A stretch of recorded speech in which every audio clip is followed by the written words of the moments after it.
Hello, hello. We are live. We are here. How are you? Please make sure that you pop in the chat who you are, how you're doing, where you are checking in from. And I want to know how you're feeling today. We're in that in between stage. For those of us who celebrate Christmas, how was your Christmas? Um, Hi, Jessica. Good evening. How are you? And how was your Christmas? Want to hear how your Christmas was? The Bermuda Triangle of Time. I think this is great. Hey, Yvonne from Scotland. Ooh, okay. You're feeling quite lost. If you're okay, Yvonne, please give me a little more about that, and I'll see if I can work in a way for you to help find your way.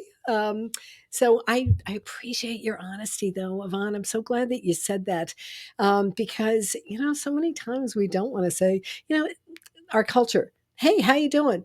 I'm fine. How are you? I'm fine. And it's like, okay, for real. Yvonne's being real here. So, first of all, let's send her a loving hug. We wanted to support each other.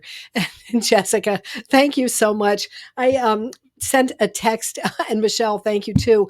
I sent a text to my hairdresser last week. I was like, I went on Insight Timer and they were all saying how much they love my hair. She loved it. So, and look at that big, huge hug going to Yvonne in, where did you say you're from? Scotland? Yeah. Oh, that's awesome. I love that we as a community can come together and lift each other up. And not just in our community that we're building here on Sundays, but throughout all of Insight Timer. There are some absolutely amazing teachers here on Insight Timer. Yeah, yes, future is changing, so scared a bit. And, change is the one thing that we can absolutely count on, right? And some changes are really great and exciting, and some changes are scary as all get out. So, yes, focus on what you can control. Exactly. And oh, look at this. I love this. I love how everybody's chiming in on the chat.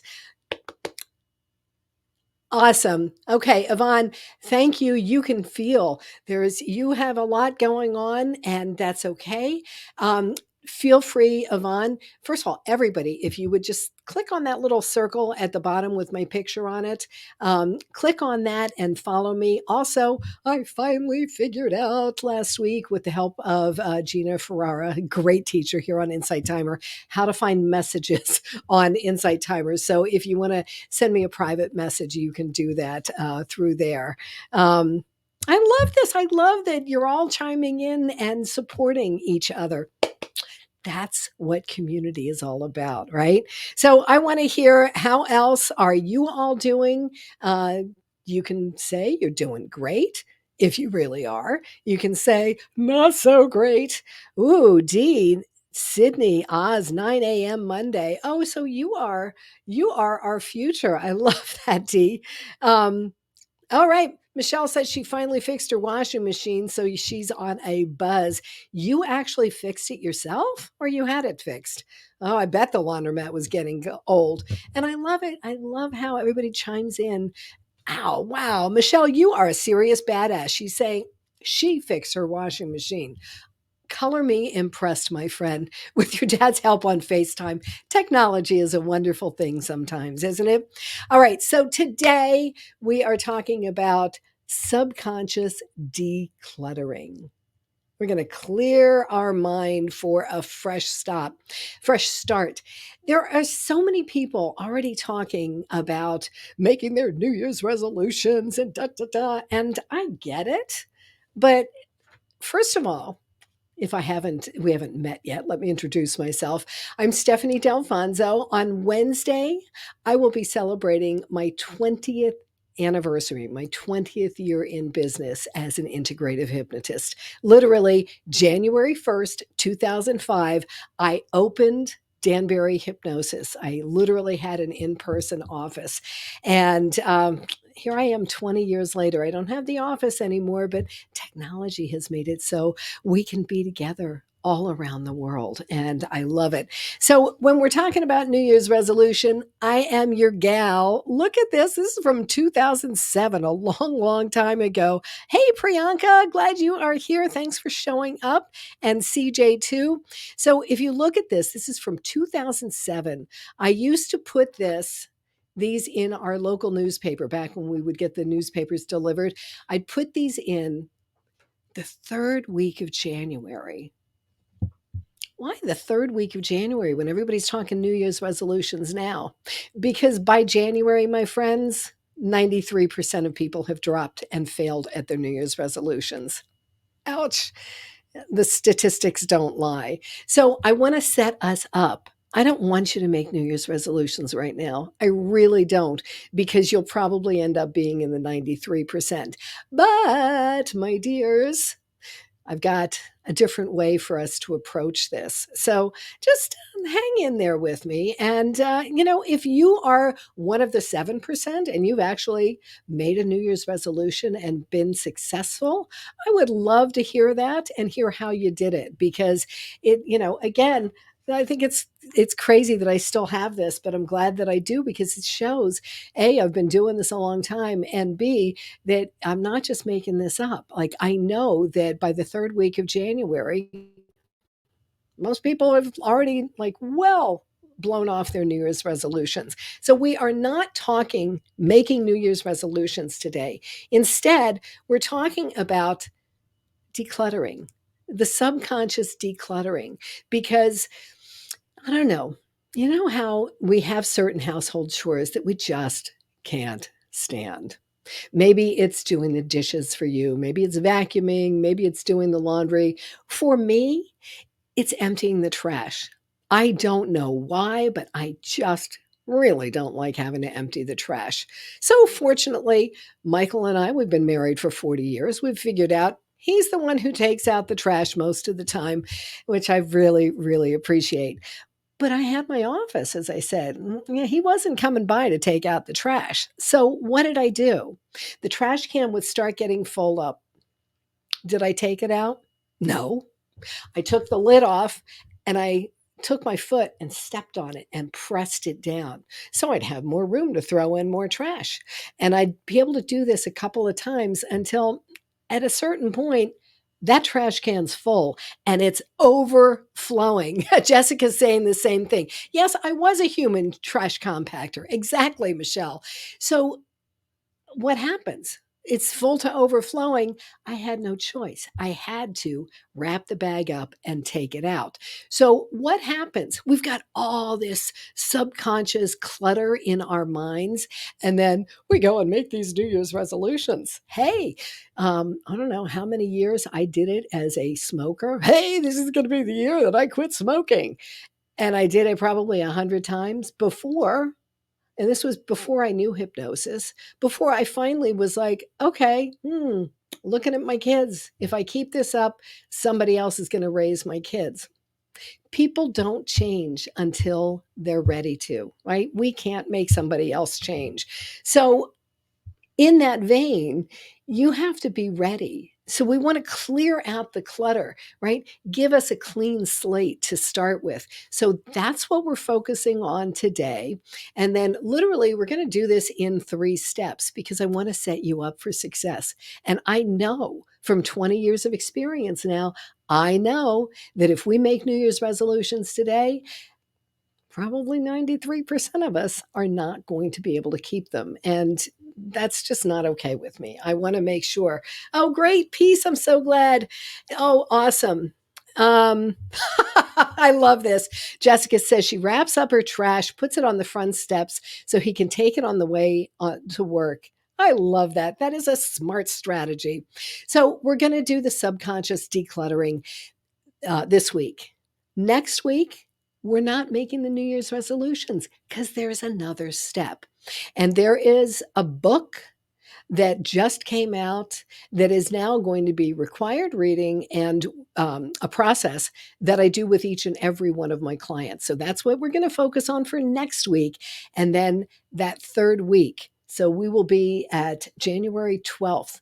We will be into January, then you'll have a really good foundation to be able to go ahead and make those resolutions and keep them if you want. You may not want to. The book is, do I have it? I don't even have it right here. I must have left it upstairs. The book is the new one from Mel Robbins, The Let Them Theory. And she's been everywhere interviewing. She was on Oprah Has a New Podcast, and Mel Robbins was on it and talking about this let them theory. And I haven't seen the uh, interview with Oprah yet, but I saw the preview of it, and she said, I've highlighted so much. And so, boy, am I right in that same boat. I have almost used up all the ink in my little blue highlighter highlighting in that book. So I will condense that down and we will use it as our next step next week. But it has to go in stages, right? Think about a baby. A baby doesn't just go from crawling to running across, right?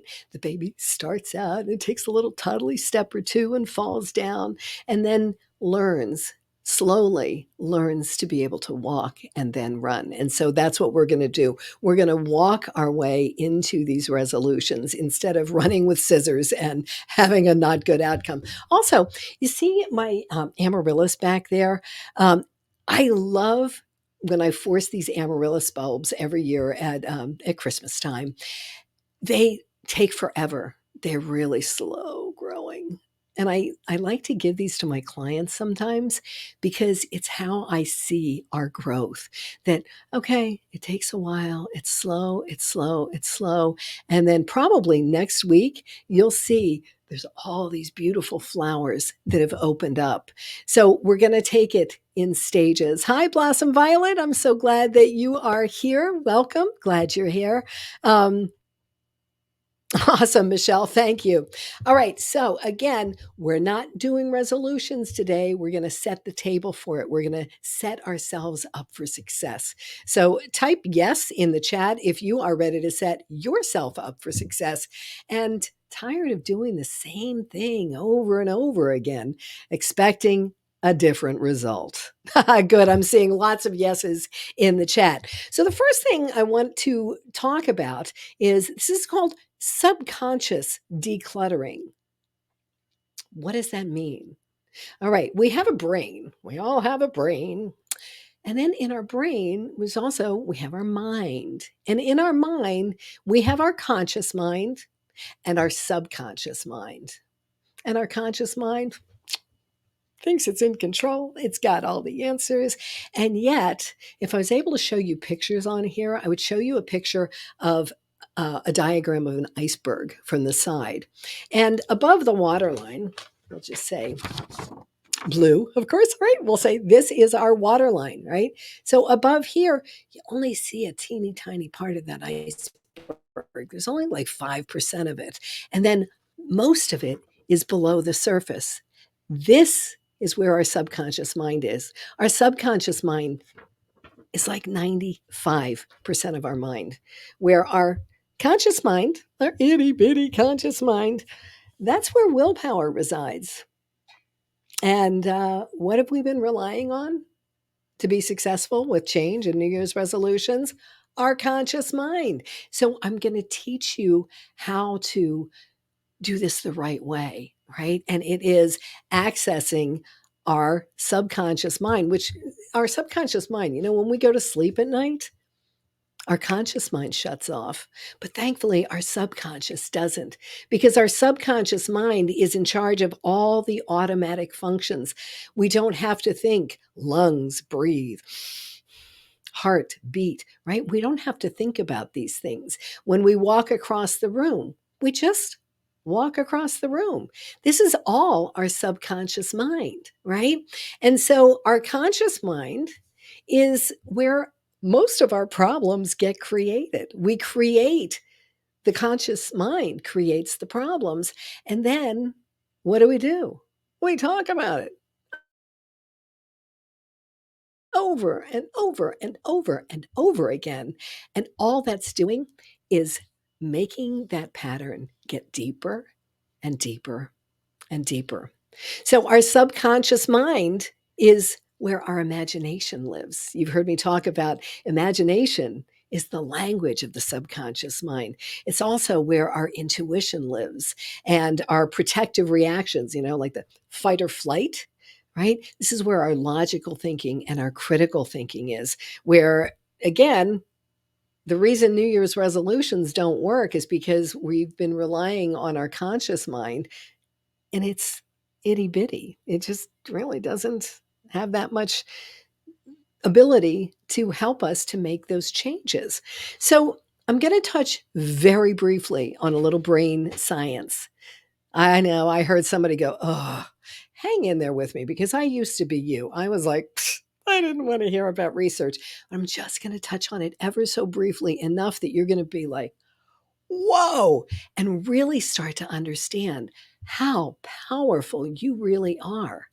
Your beautiful subconscious mind is so powerful. And when you learn how to harness this, everything changes. Right. So I want you to think about our brain. Imagine that I have a little picture of a brain here and there's little dots all over it. Well, the dots represent neurons, and neurons are simply messengers from the brain to different parts of our body. Right. So I've heard 86, 100, between 86 and 100 billion neurons are in our brain. Again, these are little messengers. So when we experience anything for the first time, some of these neurons come together and they fire off. And then when we experience the same thing or something very similar to it, the same group of neurons fires off again and again and again and again. And it starts forming these beautiful neural pathways. And that's great for when we want to learn new habits, when we want to make change, like New Year's resolutions, when we want to learn how to play a musical instrument or to start a new art project or whatever. We want to harness this and use these neurons, getting deeper and deeper, training our brain, training these neurons to create these deeper neural pathways. So, what happens is it's not just a one and done. That's why I love these amaryllises, because it shows.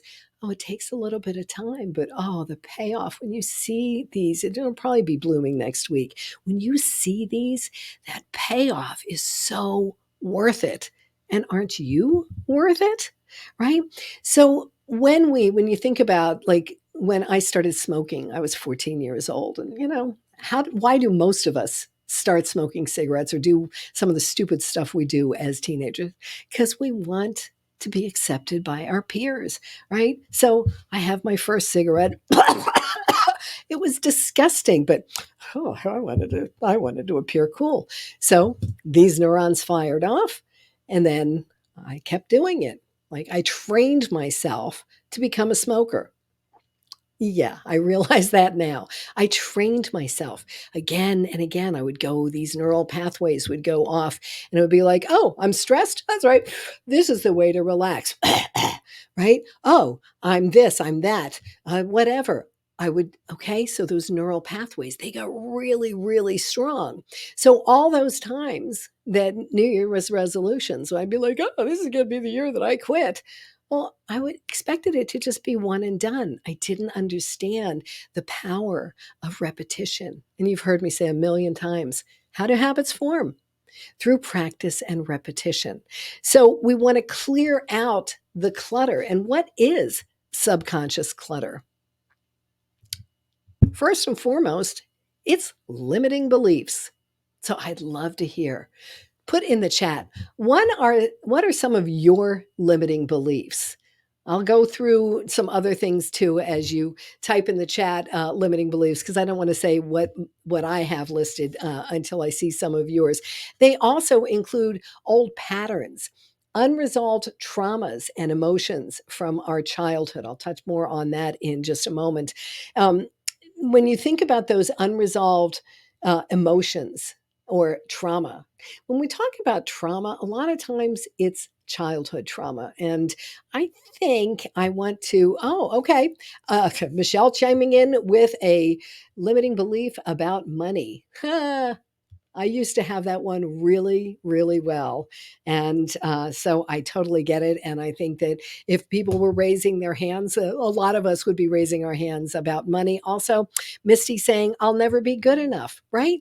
And that's not true, but there's a chance. And I don't know, Misty. I'm just, going out on a limb here. I'm just positing here, if that's the right word. But that I'll never be good enough probably stems from childhood.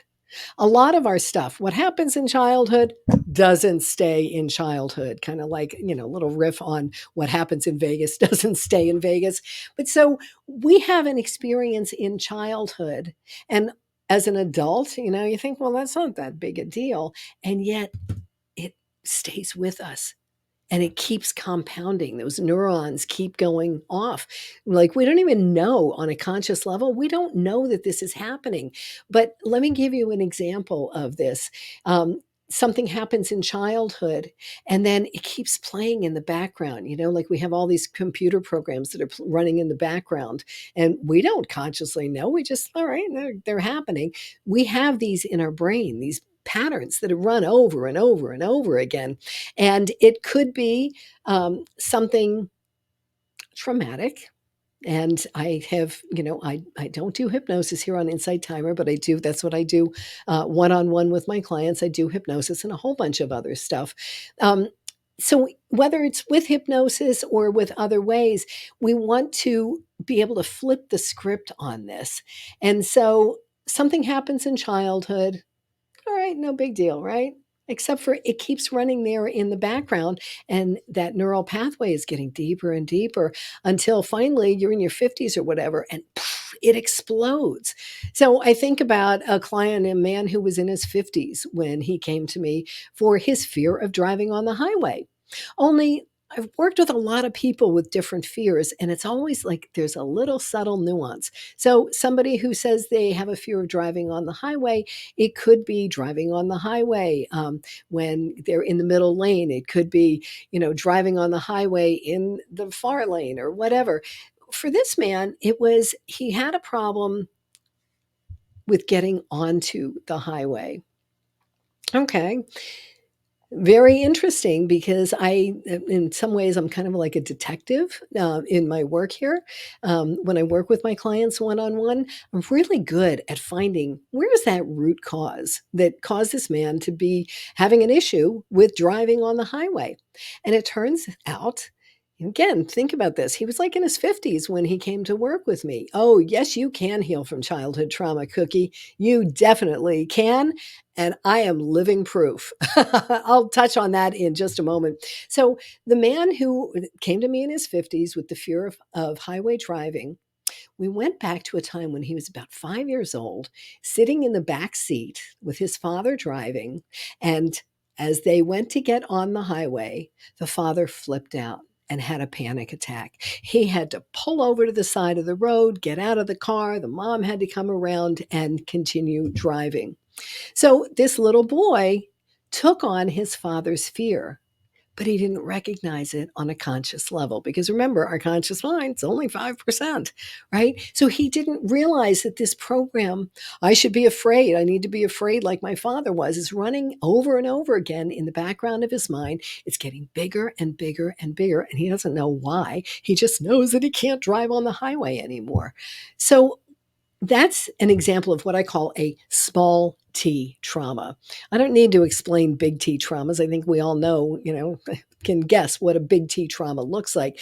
But it could be that we take on other people's fears or whatever, that a client who has an abject fear of flying because she took it on from someone else. It wasn't her experience, but she took it on from someone else.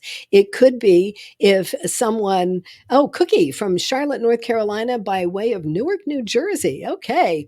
So it could be that we take on somebody else's trauma. It could be, sadly, that many of us have experienced big T trauma. And when you experience big T trauma, you must have somebody else work with you to get through that. Please trust me on this. It's something you need a professional to help guide you through. This is something I specialize in. So it could be as something as simple as this 14-year-old young girl who came to me for her fear of dogs. Well, so chances are you would expect that, all right, she had an experience when she was a little kid, um, a bad experience with a dog, right? I don't ever assume that. I don't ever assume that I know where the issue began because we usually don't. And with this one, I would have never guessed this, and neither would you. It was nothing to do with the dog. It turned out this girl's fear of dogs was actually performance anxiety from when she did her first dance recital at like 3 or 4 years old. Like, how do you, like, on a conscious level, you can't put that together. But I was able to help her find that, resolve it, heal it. And not only was she then able to go to a party where there were not one, not two, but three dogs walking around the party, and she was fine. She was able to go on to do spectacular things as a high school cheerleader. So we go ahead. Oh, thank you so much, Jessica. I appreciate you. And no, I don't have a check in the mail to Jessica. She's just really supportive, and I love that. Um, yeah, Misty, when I was in my teens, I totally took on all of my then husband's beliefs and lost my identity. My dear, I applaud you. I like that is such wisdom and so empowering. I'm so proud of you for being able to recognize that and then come back into your power. And that's just all I'm all about that. I want to get you into your power. So, we've had a couple of limiting beliefs come up so far. I'm too fat. I'm never going to lose weight. That was me for a very long time until 5 years ago, I was ready. Again, we don't change until we're ready. 5 years ago, I was like, enough. And I have now dropped and kept off over 50 pounds because I was ready, because I became my own client. So I'm fat. I'm too fat. I'm not good enough. I don't deserve it. I'm too old. I'm too young. I'll never change. I don't have enough time. I'm not smart enough. I don't deserve to be happy. That's what we're going to do to all of these. Yeah. You're, Chandra's saying those are mine too. We all have these limiting beliefs. And what we think is what we become. So we want to change these limiting beliefs. We want to change these messages. And it's not just saying, oh, let me do affirmations. Because, all right, I'm sorry, this is controversial. I'm not really sorry because it is controversial and because I totally believe this is true. Affirmations don't work. Anybody saying, wait, what? Did she really just say that? Yes, I did say it. Because think about it. When I was over 200 pounds, if I were to look in the mirror and say, I easily reach and maintain my ideal size and weight. Everything inside of me would be like, oh, yeah, right? Look in the mirror, honey. Oh, look at the size of your clothes and other much more nasty things. The things that I would say to myself were never kind, right? So that's why I say affirmations don't work. I will tell you um, at the end today, I have a little project for us for this week, and it's not making New Year's resolutions, but it's something that will help you so much more than the affirmations. It ways to clear out this subconscious clutter. Okay, so we're going to do a little meditation, a little visualization now to clear out some of this clutter. So, if you can, pieces like, let's do it. You got it. Oh, this is so interesting. Marjorie is saying, I never liked the monkey bars, but didn't realize that that was what I fell from it too when I broke my arm. There you go. I knew it was in a playground, but pictured that as one of those upside down jungle gyms. I realized that I wasn't old enough to remember it, but had internalized the stories I was told about it by my sister. Exactly. So that is another thing that I want you to really become aware of, that what we think, we become. And Marjorie just gave us a perfect example of that. Um, I have someone very close to me who tells me over and over and over and over again about the traumatic childhood experiences. And the problem with that is when we keep telling these stories, we are reinforcing them. And I'm not saying click your heels 3 times and don't say, if you had um, trauma as a child, I'm not saying, oh, just don't talk about it, but get the help, do the work, do the healing work, and then be done with it, right? Let it go. So if you would, take your fingers. I love seeing all the hearts. I love seeing all the chats in the comments, but I really want you to take this time for you. So step away from the keyboard, get yourself comfortable, whether it's sitting in a chair or if you're like, oh, you know what? I feel like laying down today. Go lay down. Just get yourself comfortable and let's do a little clutter clearing from our mind, shall we? So if you're comfortable, go ahead and close your eyes or let them come to a soft gaze, just gazing down. And notice your breath. Right now, don't try to control it. Don't feel like you have to change it. Just notice, because that's also a really good way to tell how you're doing. A lot of times I'll be shallow breathing and not even notice, and I'll have to go, oh, Steph, take a breath.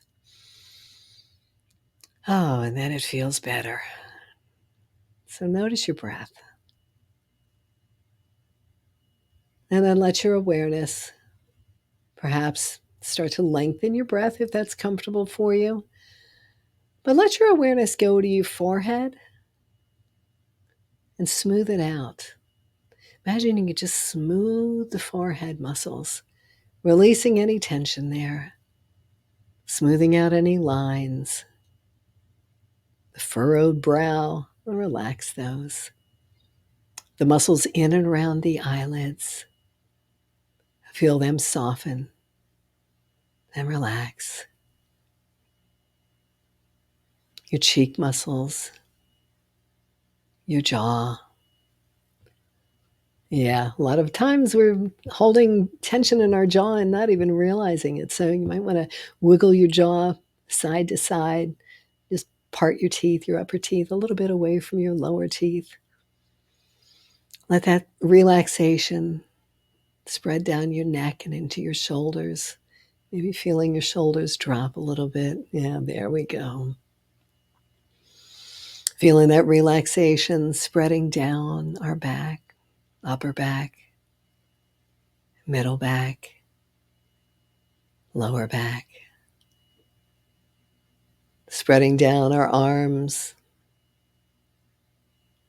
through the elbow, the forearms, the wrist and hands and fingertips. Spreading through our chest area, our heart space, opening up, relaxing. Relaxing our entire abdomen and all of our internal organs. Feeling that relaxation spread through our hips. Many of us hold a lot of tension in our hips.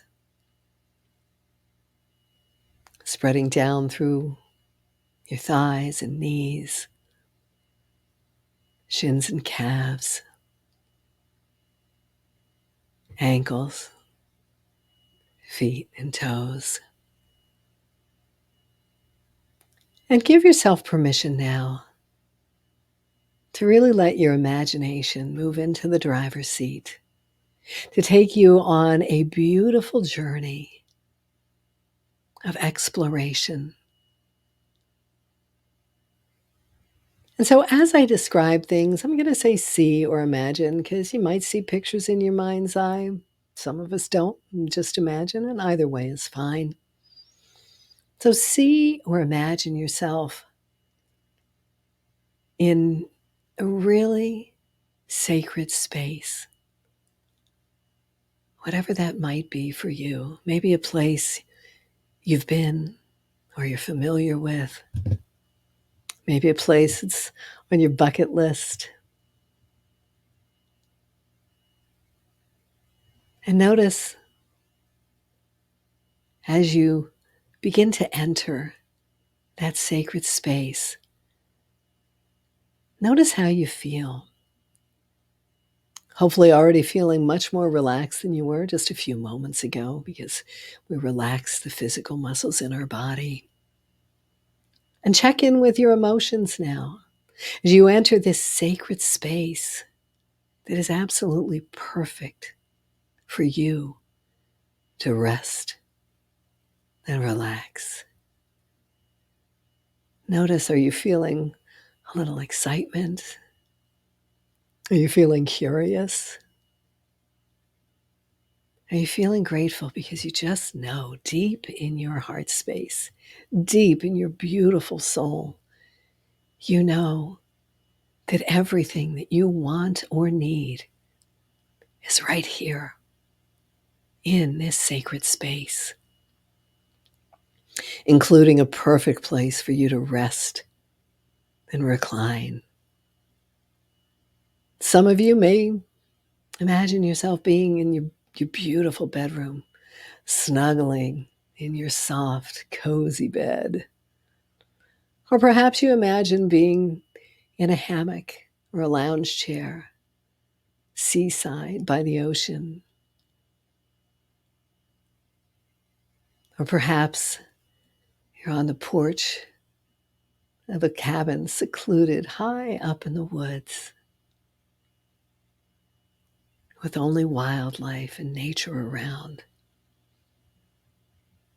Or something else entirely. I had one client who imagined herself swimming around the earth with dolphins. So, whatever it is for you is absolutely perfect. And as you rest here, nothing to do, nowhere to get to, nobody wanting anything or needing anything from you, you get to just be. We're going to let your subconscious mind do the work for us. So now I'd like you to imagine that your subconscious mind can just go into our brain and the files of our brain. Like if there were file cabinets in our brains, there'd be millions and millions of them. And your subconscious mind can quickly, like that quickly, go through all of these files and start to take out the trash, take out some of those old limiting beliefs. Just taking them out, putting them in the trash. Not even the recycle bin, because we want to get them out. So imagine that you don't even have to do the work. You can simply say, subconscious mind, do your thing. And it will instantly go through and start deleting files that no longer serve you. Not all of them, because if they all just went away in one fell swoop, it would be too much for us to be able to process. So trusting that your subconscious mind knows exactly which limiting beliefs, which old patterns are safe to let go and no longer hold on to. So we can just let your subconscious mind begin to clear those out. We don't have to know what they are. When I have clients who are like, but I want to know, let it go. Our subconscious mind is so wise. Sometimes it knows that it's important for us not to know, whether it was a big T trauma or a small T trauma. Sometimes we just don't need to know. So imagine that your subconscious mind just whoosh, out it goes, out it goes. Oh, wait, we want to keep these. Oh, out it goes. Oh, that one's not ready yet. Just trusting the process. And if you have specific limiting beliefs in mind that you'd like to get rid of, you can ask your subconscious mind, can you help with this one? And maybe it'll take it away. Maybe it'll take parts of it away. Trust your subconscious mind to be doing this work now in the background. And if you are getting ready for bedtime, for us in the States, it's nighttime, but I know we have some people from other parts of the world who are, it's morning time, or maybe it's during the daytime. Whenever you go to sleep tonight, your subconscious mind is still going to continue this process. Because again, when we go to sleep at night, subconscious mind never shuts off. So it will continue this process of going through these files, removing, releasing, trashing any limiting beliefs that are ready to go, that it's time to go. Good. So take a few more moments.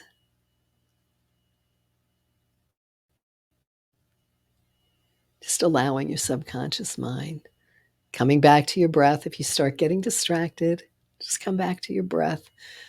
We can always begin again.